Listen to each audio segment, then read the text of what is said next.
Saudara, kalau engkau tidak melepaskan pengampunan bagi orang yang mengkhianati atau menyakiti engkau, itu akan mempengaruhi karaktermu, pribadimu, jiwamu sakit, lalu itu berbuah pada kehendak dan engkau melakukan sesuatu yang tidak berkenan di mata Tuhan.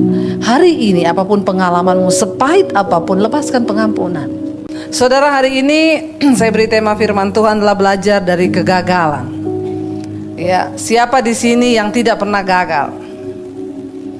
Ya, semua pasti pernah gagal. Namanya itu berarti saudara masih manusia. Kalau nggak pernah gagal itu namanya malaikat. Maka Anda tidak cocok ada di bumi ini.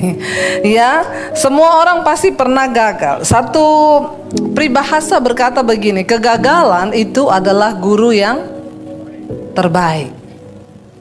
Kegagalan itu adalah guru yang terbaik. Kenapa kegagalan bisa menjadi guru yang terbaik? Karena nilainya sangat mahal. Kegagalan itu mahal, harga yang harus dibayar. Tapi percayalah, di tangan Tuhan kegagalan itu bisa menjadi sesuatu yang justru membawa kita lebih bijaksana, lebih berhikmat, ya, dan bisa lebih mengerti rencana dan kehendak Tuhan. Ya, kita akan belajar, saudara, kenapa di dalam Alkitab ditulis kisah-kisah kegagalan, supaya kita belajar dan jangan mengulangi.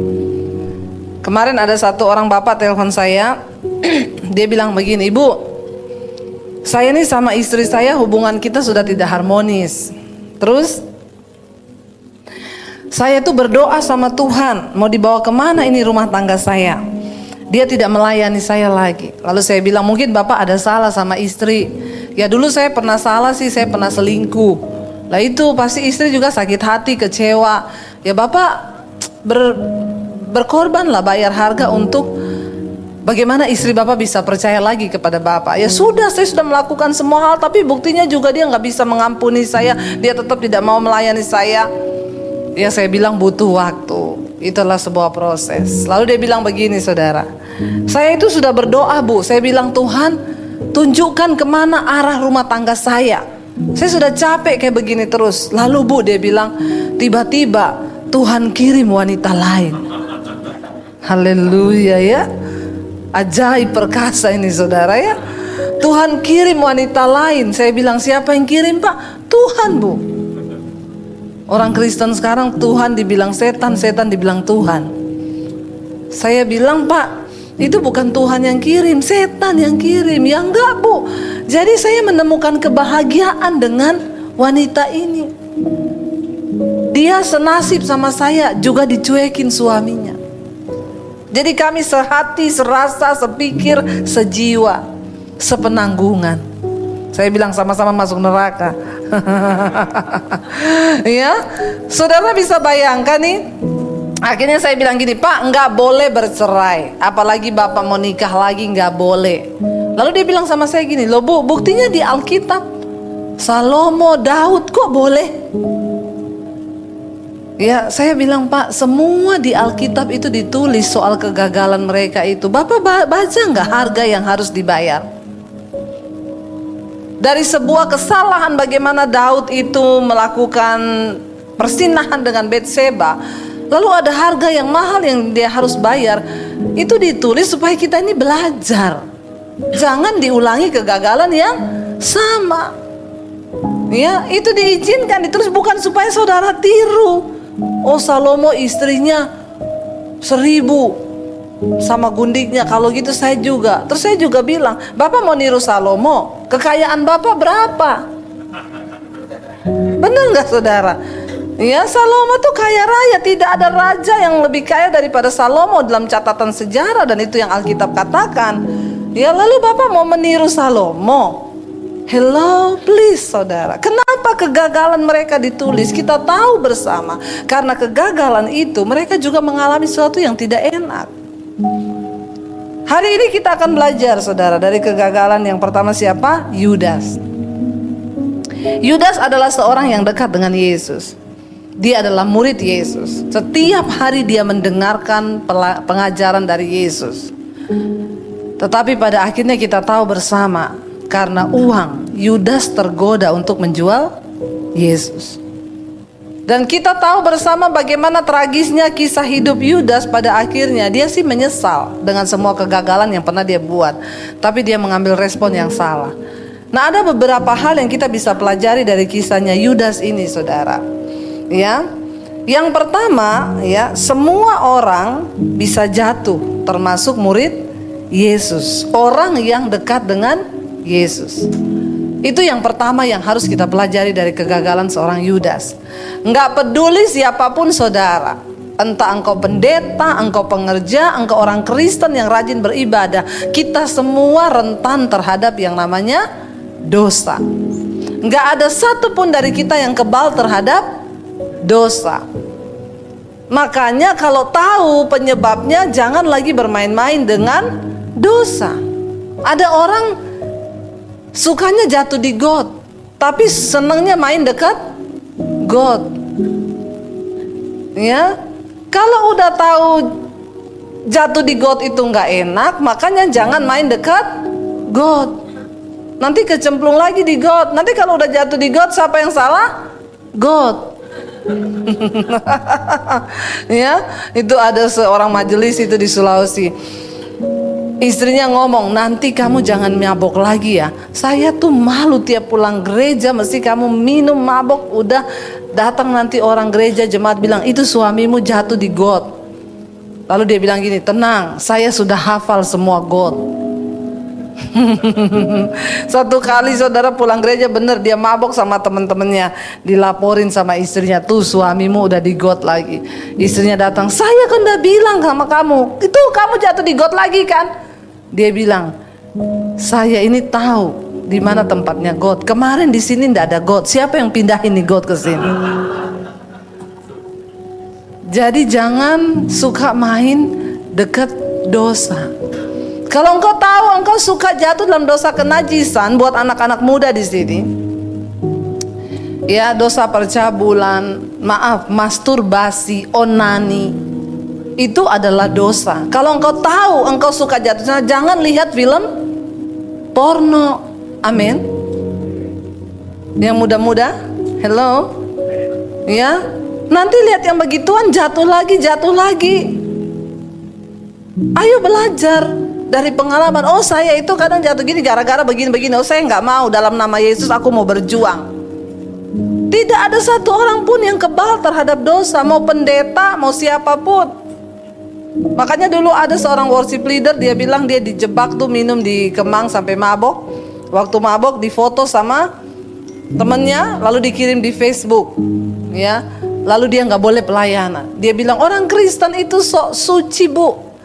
Ya, saya tuh dijebak sama teman saya, makanya saya mabok. Ada orang dijebak sampai mabok, itu namanya menjebakkan diri.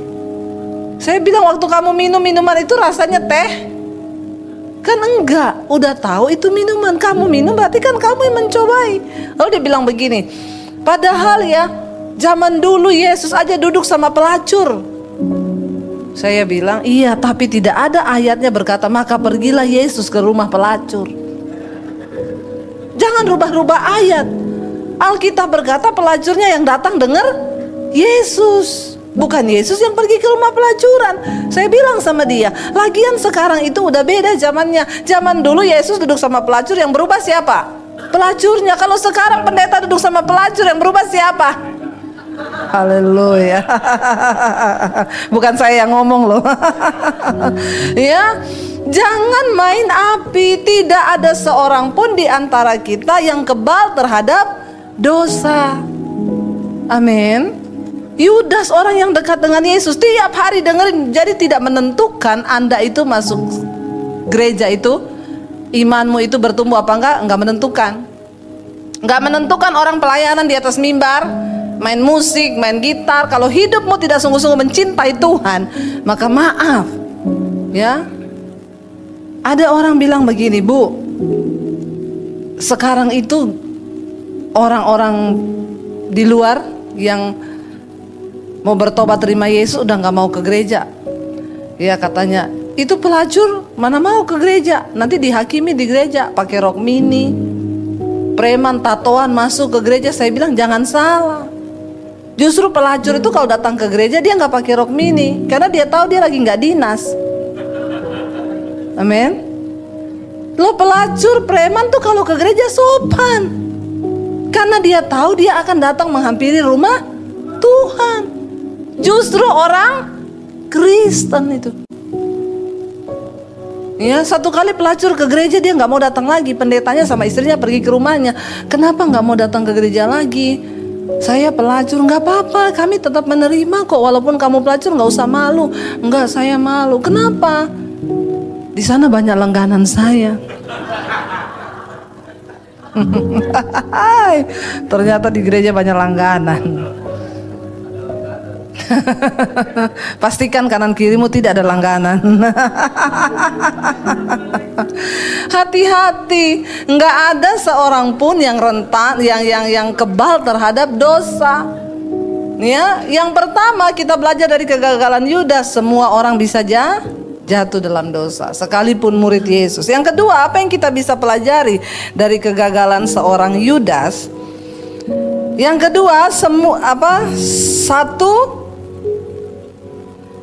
satu saat orang itu bisa mengkhianati kita, entah itu pacar, teman, suami, istri, orang tua sekalipun bisa meninggalkan kita. Makanya kalau kita tahu hal itu, ndak usah terluka, karena Alkitab sudah bilang memang manusia itu pasti mengecewakan. Jadi nggak usah terlalu dalam alay lebay. Satu saat orang yang kita sayangi akan meninggalkan kita, bahkan mungkin mengkhianati. Ya, itu akan terjadi. Berapa banyak yang pernah dikhianati di sini? Ya, bagaimana rasanya sakit dikhianati? Sakit oleh sahabat, oleh teman, itu tidak mudah. Tapi kita harus belajar bahwa Yesus mengajarkan kepada kita, berkatilah orang yang menyakiti kita. Dari orang-orang seperti ini kita bisa belajar untuk melakukan firman Tuhan. Saya berdoa supaya kita semua di sini belajar, ya, apapun yang kita alami, ya, buat yang muda-muda di sini di tempat ini, jangan pernah engkau bersandar kepada orang lain, termasuk orang tua. Beberapa waktu yang lalu saya baru baca lagi kemarin kisah di Bandung, ada seorang ibu yang meninggal. Lalu 2 anaknya merasa terpukul dan mereka bunuh diri karena meninggal mamanya. Ya, saudara lihat, kenapa? Karena orang itu nggak siap. Banyak orang yang tidak siap. Kita harus mempersenjatai diri kita bahwa orang di sekeliling kita, orang di terdekat kita pun satu kali bisa mengkhianati kita. Kenapa Tuhan izinkan? Ya, kenapa diceritakan tentang kisahnya Yudas ini? Karena itu nanti akan banyak terjadi dalam hidup kita. Yesus yang adalah Tuhan, kurang apa dia mengajar dengan penuh kuasa? Harusnya itu kan masuk ke dalam hati murid-muridnya. Tapi Yudas masih mengkhianati dengan ciuman lagi. Seringkali orang yang kita anggap baik, ya, yang kita percayai, itu akan diizinkan Tuhan mengkhianati dan bahkan nusuk kita dari belakang. Tapi nggak apa-apa. Jalani semua proses itu sebagai bagian bentuk proses Tuhan yang diizinkan dalam hidup kita. Amin. Supaya kita menjadi lebih dewasa. Kalau kita disakiti sama musuh kita itu udah biasa, namanya juga musuh, pesaing.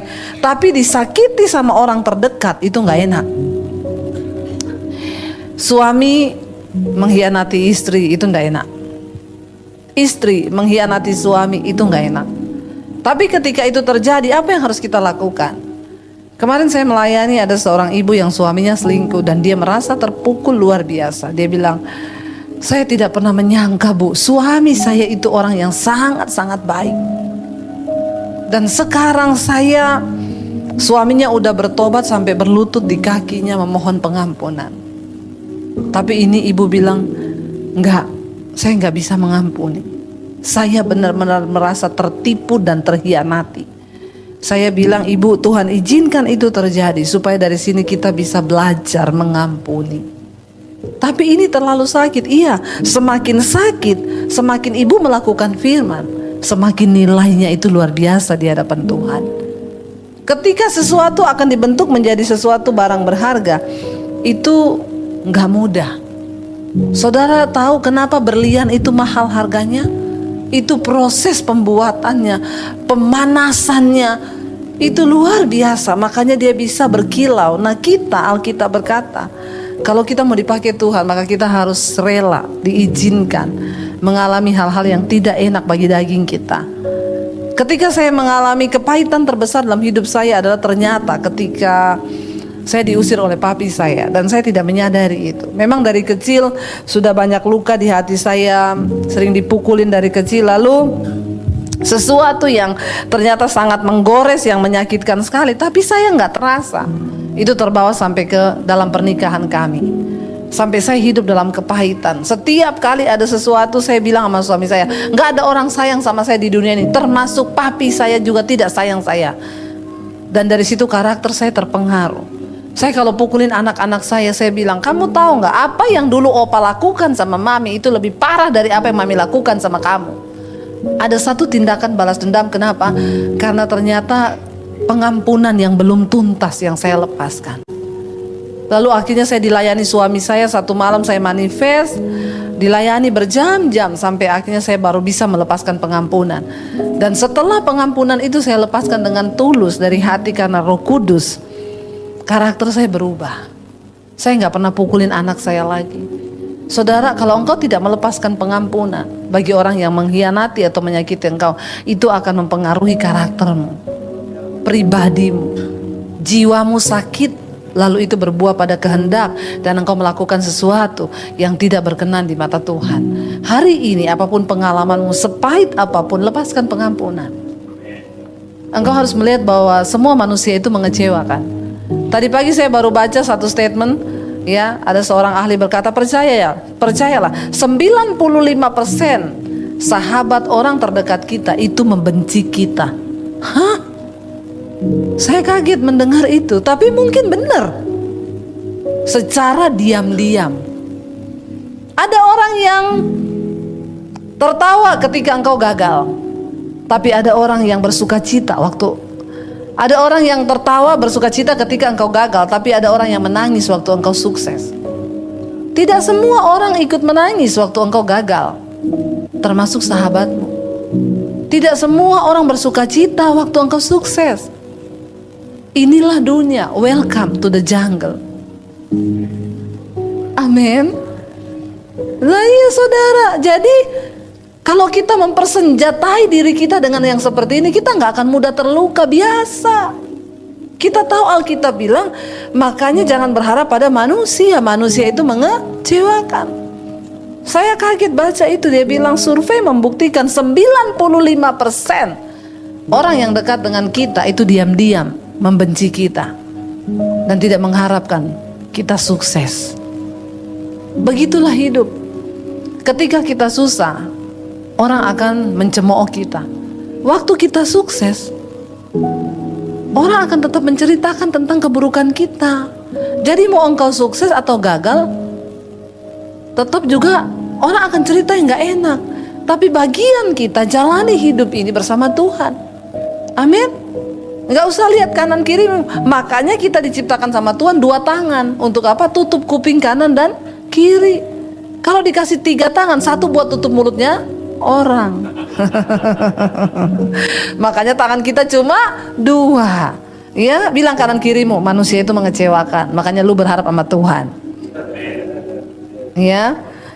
Yang ketiga saudara, dari kegagalan apa yang dilakukan oleh Yudas, kita bisa belajar bahwa uang itu bisa membuat orang menghalalkan segala cara. Karena itu berhati-hatilah dengan uang. Satu-satunya hal yang Yesus sejajarkan dirinya adalah uang. Dia bilang begini, engkau tidak bisa mengabdi pada 2 tuan, pada Allah dan pada Mamon. Satu-satunya yang Yesus sejajarkan dengan dirinya itu adalah uang. Kenapa? Karena uanglah yang bisa menggantikan posisi Tuhan. Orang di dunia ini nomor 1 yang dicari apa? Kalau yang tidak kenal Tuhan cari uang, yang kenal Tuhan cari Tuhan dulu. Amin. Dan kebalik-balik ya. Orang yang kenal Tuhan nomor 1 di hidup ini dia cari Tuhan. Tapi yang kedua yang orang cari adalah uang. Karena memang segalanya tidak bisa dibeli dengan uang, tapi segalanya butuh uang. Uang tidak dibawa mati, tapi nggak ada uang bawaannya mati, ya. Kenapa Yesus mensejajarkan dirinya dengan uang, saudara? Karena akar dari segala kejahatan itu adalah cinta akan uang. Yudas rela menjual Yesus karena nafsunya terhadap uang. Bayangkan loh, ini sahabat karib loh, ini gurunya loh, dia jual cuma gara-gara uang. Dan berapa banyak orang yang akhirnya merendahkan dirinya, rela menjual keselamatan, menjual iman cuma gara-gara uang. Ya, berapa banyak sekarang Indonesia ini lagi bersih. Ya, kita terkaget-kaget melihat bagaimana uang itu bisa menguasai orang-orang, saudara. Dan makanya bangsa ini tidak pernah mengalami yang namanya kemakmuran, karena uang, sebenarnya uangnya bangsa ini banyak sekali, tapi diputar-putar hanya oleh sekelompok orang yang memang cinta uang. Uang itu sangat berbahaya. Segalanya butuh uang, tapi tidak semua bisa dibeli dengan uang. Saya suka dengan Pengkhotbah pasal yang ketiga. Dia bilang begini, aku telah melihat sebuah kesia-siaan di bawah matahari ini. Pekerjaan yang diberikan Tuhan kepada anak-anak manusia itu hanya untuk melelahkan diri. Karena semakin banyak orang memiliki harta, semakin banyak pula yang menghabiskannya. Saya retret di puncak, pinjam villa. Saya tanya sama penjaga villanya, Pak, yang punya villa sering datang ke sini enggak? Enggak pernah, Bu. Jadi yang tinggal di villa ini siapa? Saya dan keluarga. Anaknya datang langsung lompat ke kolam renang berenang. Bapaknya yang penjaga villa duduk di samping kolam menikmati secangkir kopi. Mamanya goreng pisang di belakang. Sesekali dia datang bawa pisang goreng, mereka bercengkrama di samping kolam. Betapa bahagia keluarga ini. Saya bilang, Pak, jadi kalau ada perbaikan, ada yang rusak, saya tinggal SMS yang punya villa. Plafon rusak, Pak, saya udah tanya tukang biayanya berapa, 3 juta, oke, saya transfer. Listrik habis, Pak, berapa? Sekian, oke, saya transfer. Saya bilang sama bapak penjaga villa, selamat, Pak. Kenapa? Bapak lebih dari pemenang. Amin gak? Gak pernah mikir bayar cicilan villa, menikmati villa dan isinya masih plus setiap bulan dikasih gaji. Yang punya villa mungkin di Jakarta cekot-cekot mau kena stroke. Kenapa? Mikir cicilan. Jadi siapa yang lebih menikmati hidup? Kenapa engkau gak boleh cinta uang? Karena Alkitab bilang banyak orang diberi karunia untuk bisa mendapat kekayaan, tapi tidak semua dikasih anugerah untuk bisa menikmatinya. Amin. Jadi hidup ini bukan soal banyak atau sedikit yang engkau dapat, tapi apakah engkau mensyukuri untuk bisa menikmati jerih lelahmu di dunia ini. Kata Pengkhotbah pasal 3, itu pun juga adalah anugerah Tuhan. Jadi gak semua orang bisa nikmati apa yang dia dapat. Bukan soal banyak, tapi manusia karena cinta uang dia tertipu, saudara. Walaupun hanya sedikit, ketika engkau dikasih anugerah oleh Tuhan, engkau bisa menikmati dan mensyukuri itu. Yang muda-muda di sini ingat ya. Anak saya bilang begini, Mami, nilaiku dikasih jelek sama guruku. Karena anak saya sekolah di negeri, satu kelas, cuma dia yang Kristen. Saya bilang gak apa-apa, Nak. Padahal aku udah ngumpulin tugas, nilaiku jelek, gak apa-apa. Kenapa saya bilang gak apa-apa? Saya bilang sama anak saya, masa depan dan kesuksesanmu tidak ditentukan oleh nilai di raportmu. Jangan langsung, yes, berarti walaupun merah gak belajar. Ya, itu lain cerita. Harus belajar.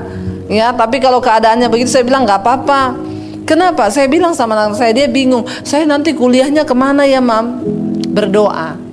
Kenapa saya bilang sama anak saya, kesuksesan seorang manusia di dunia ini bukan waktu dia mencapai semua cita-citanya, tapi ketika engkau mencapai cita-cita Tuhan atas hidupmu. Amin. Yang muda-muda di sini percayalah, Tuhan punya rencana buat hidupmu. Dan rencana besar itu hanya bisa diselesaikan oleh engkau dengan Tuhan. Itu tidak bisa diwakili oleh siapapun. Panggilan saya ya buat saya, nggak bisa ditukar dengan yang lain. Saya nggak bisa jadi orang lain nggak bisa jadi saya. Percayalah, engkau hanya berurusan dengan Tuhan. Yang muda-muda di sini, mungkin engkau berkata, aduh tambah zaman kayaknya dunia makin susah ya, lihat sarjana pada nganggur. Banyak perusahaan yang tidak sepakai orang lagi sekarang. Bank-bank di Eropa mulai banyak yang memecat pegawainya. Kenapa? Semua diwakilkan oleh mesin. Orang nggak lagi pakai tenaga orang. Tol berapa banyak yang dipecat karena tol sekarang tinggal gesek. Tetapi kalau engkau berjalan bersama Tuhan, maka Dia akan memberikan sesuatu yang baru. Kenapa? Karena Tuhan kita itu Tuhan Allah yang kreatif dan luar biasa. Saya beberapa waktu yang lalu itu di hati saya terus Tuhan itu mendengungkan, ambil alih dunia media, pakai untuk pekabaran Injil. Saya tuh bingung saudara tadinya, maksudnya apa sih? Kalau dunia media itu berarti TV, radio, apa gitu. Lalu saya pikir beberapa TV sudah minta saya rutin untuk berkhotbah di Damai TV, Good TV. Tapi Tuhan bilang bukan itu, ambil alih. Akhirnya saya tanya sama satu teman saya yang kerja di salah satu TV, saya bilang, kalau saya mau ambil jam siaran di TV gimana caranya? Ibu siapkan dulu 10 episode minimal yang harus disetor ke kami. Nanti itu kami akan lihat. Tapi supaya memenuhi standar untuk kualitas TV, ibu siaran di studio kami aja. Sekali pakai 1 episode 6 juta.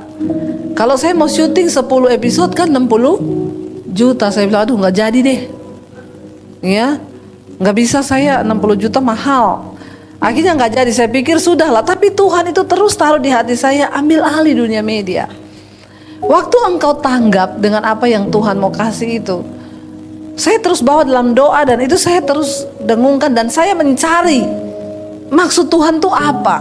Lalu Tuhan mempertemukan dengan rencana dan kehendaknya.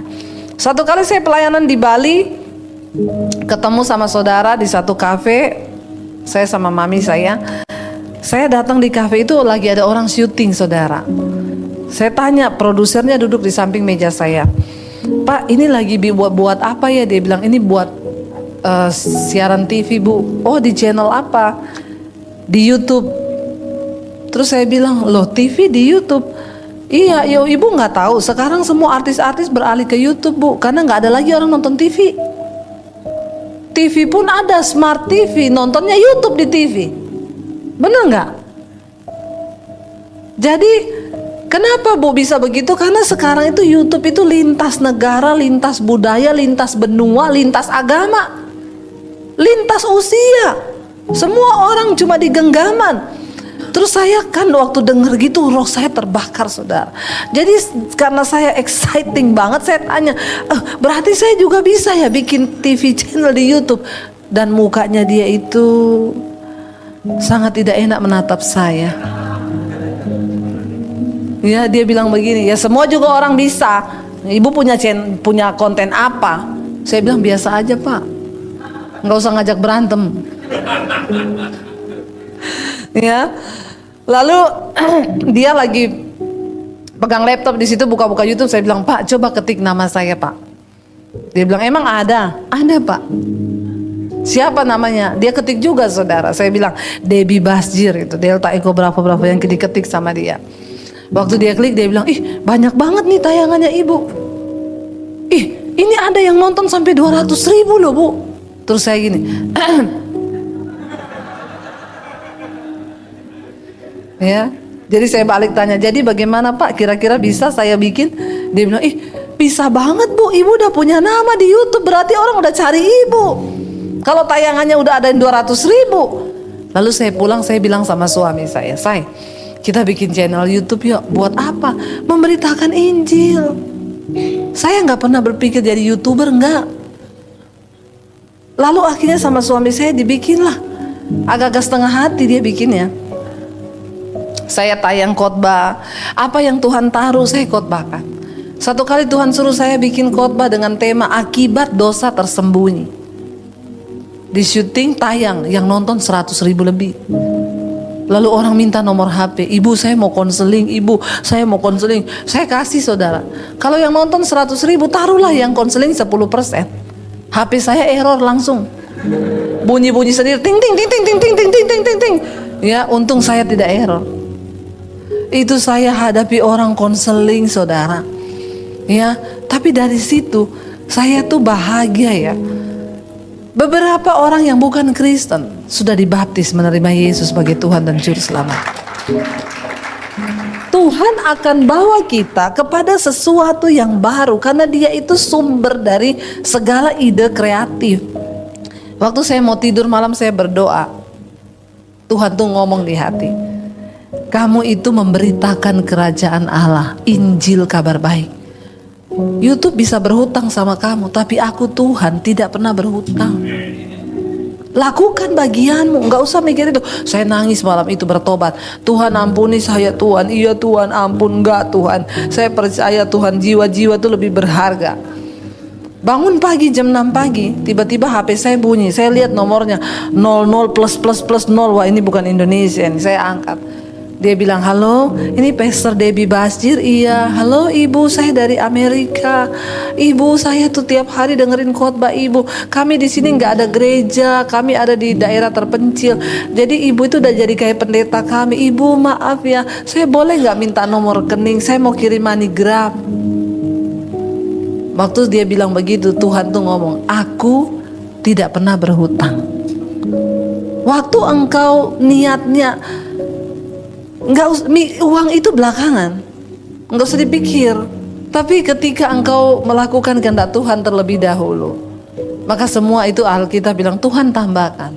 Jangan kayak Yudas mata duitan. Amin. Akan menghalalkan segala cara. Yang terakhir di sini, apa yang kita bisa pelajari dari Yudas? Mari responi setiap kegagalanmu dengan cara yang positif. Kita tahu Yudas akhirnya menyesal. Sebenarnya bagus loh menyesal. Coba kita baca ayatnya sama-sama. Matius 27 ayat yang ketiga. Ya, sebenarnya bagus dia. Ya, dia menyadari kesalahannya, tapi responnya itu yang salah. Matius 27 ayat yang ketiga berkata begini. Kita baca sama-sama. 1, 2, 3.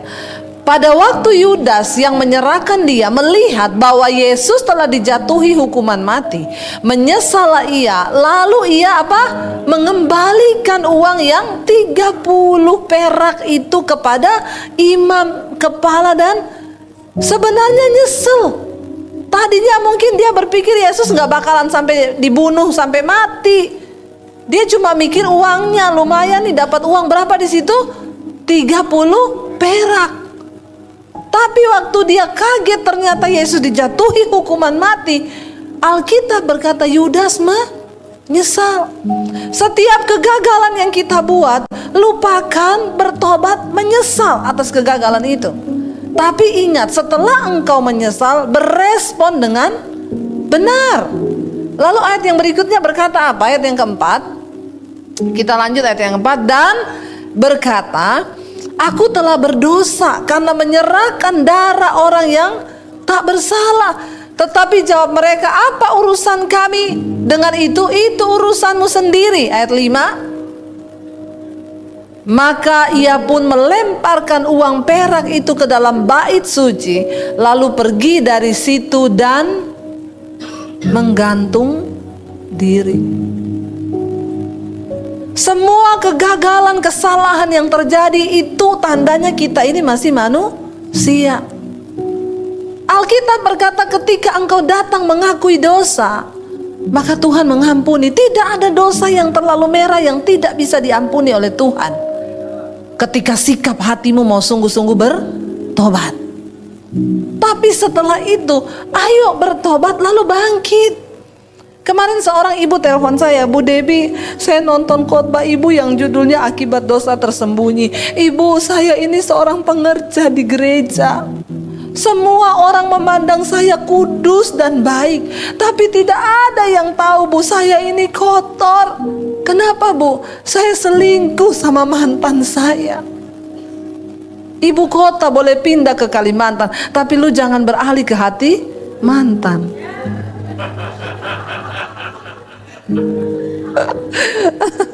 Ya, saya bilang. Terus dia telepon saya tuh sambil nangis, gak berhenti dari awal. Terus, ibu, saya berdosa. Itu yang ibu khotbahkan itu saya. Dia nangis. Saya bilang gak apa-apa, nangis, Bu. Nangis, Tuhan mengasihi engkau. Makanya engkau lihat khotbah saya itu, karena Tuhan mau berbicara secara pribadi. Dia bilang, masa Tuhan mengasihi aku? Aku kotor, Ibu. Aku kotor, aku malu sama anak-anak, aku mengkhianati suami. Ibu, sekarang engkau sudah bertobat kan? Dan ibu telepon saya itu sebagai wujud bahwa ibu menyesali semua kegagalan ibu. Apa yang harus saya lakukan sekarang? Bangkit. Bilang sama iblis, jangan engkau intimidasi aku karena Yesus sudah mengampuniku. Apa yang harus saya lakukan dengan mantan saya? Blokir nomornya. Sudah, Bu, tapi masih kelihatan. Dan dia sering telepon pakai nomor lain dan SMS pakai nomor lain, ngomongnya aku kangen, ayo ketemuan. Kalau begitu ganti nomor HP. Tapi itu HP sudah banyak yang tahu. Ibu mau keluar apa enggak? Iya mau. Ya udah ganti nomor HP. Ibu kabari itu nomor-nomor yang penting di situ dicatat. Kabari saya sudah ganti nomor ini. Lalu itu nomor buang supaya tidak ada hubungan lagi. Bangkit dari kegagalanmu. Sepanjang telepon dia nangis sampai terseduh-seduh, saudara. Saya bilang ibu berespon dengan benar. Ya, kenapa? Dosa itu pencabut damai sejahtera dalam hidup kita. Bukan orang kaya yang berbahagia, orang yang hidup dalam kekudusan. Walaupun engkau kaya, kalau banyak dosa nggak bisa tidur, apalagi udah miskin banyak dosa, ya lebih menderita lagi hidupmu. Walaupun kita nggak punya duit, makan nasi sama sambal, asal hidup dalam kekudusan, ayem hati tentrem. Kok nggak amin? Belum mengalami makan nasi sama sambal, ya? Benar, saudara, bukan orang kaya yang berbahagia, tapi orang yang hidup dalam perkenanan Tuhan. Alkitab berkata akhirnya Yudas nyesel dia buang uang itu. Coba kalau dari awal nggak usah ambil uang. Tapi Yesus nggak mati. Tapi saudara, kita melihat di sini ya. Ayo kita belajar. Semua kegagalan di Alkitab ditulis supaya mendatangkan hikmat bagi kita yang membacanya. Yudas datang bawa uang 30 perak itu. Lalu akhirnya dia lempar. Ya. Dia bilang ini adalah uang hasil uang aku menyerahkan darah orang yang tidak bersalah. Ayat yang kelima dan keenam kita baca yang terakhir. Di sana dikatakan begini, saudara. Ya, setelah dia melakukan segalanya dia menggantung diri. Tadi Matius 27 ayat yang kelima dan keenam sekarang. Maka imam-imam kepala mengambil uang, maka jangan mempermainkan saya. Ayatnya berganti-ganti ya. Ayat 5, maka ia pun melemparkan uang perak itu ke dalam bait suci, lalu pergi dari situ dan menggantung diri. Ayat yang ke-6 yang terakhir baca, imam-imam kepala mengambil uang perak itu dan berkata, tidak diperbolehkan memasukkan uang ini ke dalam peti persembahan, sebab ini uang darah. Jahatnya uang dan jahatnya hati orang yang cinta akan uang berujung pada kematian dan bunuh diri. Mari kita berespon dengan benar terhadap segala kegagalan kita. Engkau bisa jatuh tapi bangkit lagi. Tuhan gak pernah menghitung berapa banyak kali engkau jatuh, tapi Dia selalu tunggu kapan engkau mau bangkit kembali untuk hidup dalam kekudusan. Anak-anak muda sekarang itu apa-apa dikit bunuh diri. Ya. Soalnya kebanyakan nonton film. Ya. Kemarin tuh di Solo, saya pulang ke Solo, anaknya kakak ipar saya, temennya kakak ipar saya itu anaknya gantung diri. Perempuan, kenapa? Skripsinya ditolak 2 kali sama dosen. Hello, skripsi ditolak, dunia belum berakhir, amin. Ada yang bunuh diri, kenapa? Cinta ditolak. Aduh, saudara, please deh. Ya cuma gara-gara cinta, gara-gara skripsi. Emang dunia itu selebar daun kelor? Coba buka cara pandangmu. Makanya ini yang muda-muda ini saya mau bilang ya, engkau itu banyak berdoa, banyak berubah hidupmu. Karena anak-anak muda sekarang itu kebanyakan lihat HP terus di rumah. Bertobat. Amin. Ya. Yang muda-muda ini jangan terikat dengan HP, main game terus. Mau jadi apa ke depan ini? Memang anak generasi kita ini perlu kita doakan.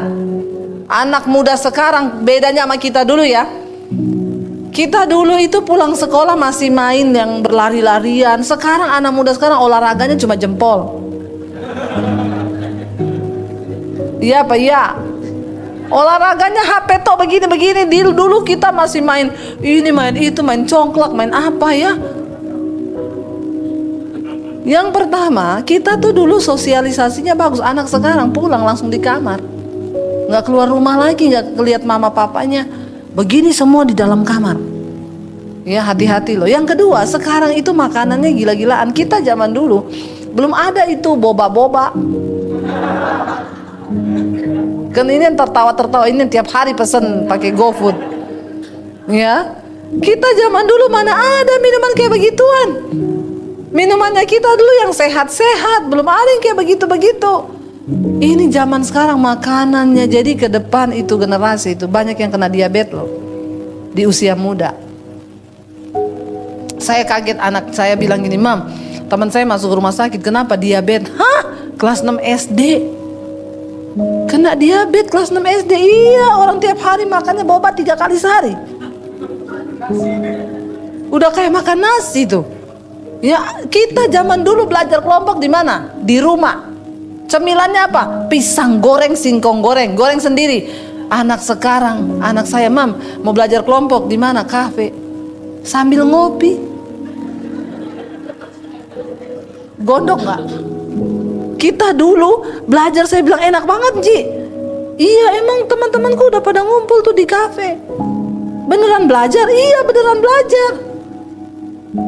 Anak sekarang itu, jadi saya mau bilang sama anak muda-muda sekarang ya, rubah loh cara hidupmu. Karena ke depan ini bener, generasi ke depan itu ya aduh. Apalagi guru mereka sekarang Google. Kalau dibilangin kamu jangan pacaran dengan yang tidak seiman, kenapa? Dia cari di Google. Pacaran dengan yang tidak seiman. Google bilang boleh, yang penting sehati, serasa, sejiwa. Tidak apa-apa. Lalu dia bilang sama mamanya, "Saya udah cari di Google, nggak apa-apa kok, mah." Hati-hati loh. Anak saya tuh pagi-pagi bangun, "Mam, aku tadi malam tengah malam nggak bisa tidur. Kenapa? Sakit, mah. Sakit lambungku." "Kamu kenapa nggak bangunin mami?" "Aku udah cari di Google kok."